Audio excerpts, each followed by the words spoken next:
இப்போ நம்ம ரவி தேஜ் அது ரீசெண்ட் ரிலீஸ் ஆகி இப்போ ஓடிடில வந்திருக்கு மிஸ்டர் பச்சன் ரிவ்யூ தாங்க பார்க்க போறோம். ரிவ்யூ கொடுத்த போறதுக்கு முன்னாடி ஒரு லைக்கை போட்டு கண்டினியூ பண்ணுங்க, நமக்கு ஒரு என்கரேஜ்மெண்டா இருக்கும். வாங்க ரிவ்யூக்குள்ள போறோம். பச்சனோட ஒன்லைன் ஸ்டோரி என்னன்னாக்கா, ஹீரோ ஒரு இன்கம் டாக்ஸ்ல வேலை செய்யறாரு. அவர் இது வரைக்கும் பிடிச்சது எல்லாமே பெரிய பெரிய கை, அது எல்லாத்துலயுமே சக்சஸ்ஃபுல். ஃபர்ஸ்ட்ல ஒருத்தர் பிடிக்கும் போது அவர் வராரு, நீ என்கிட்ட சாரி கேட்டுரு, நான் உனக்கு இந்த வேலை கொடுத்துட்றேன், இல்லைன்னா உன்னை சஸ்பெண்ட் பண்ணுவேன்னு ஹீரோ அவர் கூட தகராறு பண்ணிக்கிட்டு எனக்கு இதுதான் முக்கியம், நான் தான் முக்கியம் சொல்லிட்டு சஸ்பென்ஸ் வாங்கிக்கிறாரு. அதுக்கப்புறம் ஹீரோ ஒரு ஊருக்கு போயிட்டு அவர் மியூசிக் செட்டில் வச்சுட்டு அதுக்கப்புறம் ஹீரோனை எப்படி லவ் பண்ணாரு.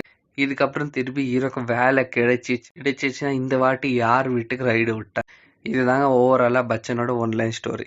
பார்க்கலாம்னாக்கா ரவிதேஜுக்காக பார்க்கலாம். சாங்கும் கொஞ்சம் நல்லா இருக்கு. செகண்ட் ஹாஃப் எல்லாம் மற்ற இந்த ஜெகபதி பாபு வீட்லயே நடக்கும் ஆல்மோஸ்ட். அதை கொஞ்சம் இன்னும் இன்ட்ரெஸ்டிங்காக ஆக்கியிருக்கலாம், அவ்வளோதாங்க. ஓகேங்க, தேங்க்யூ. லைக் போட்டிருப்பீங்க நம்புறேன். இன்னும் அடுத்த வீடியோவில் சந்திப்போம்.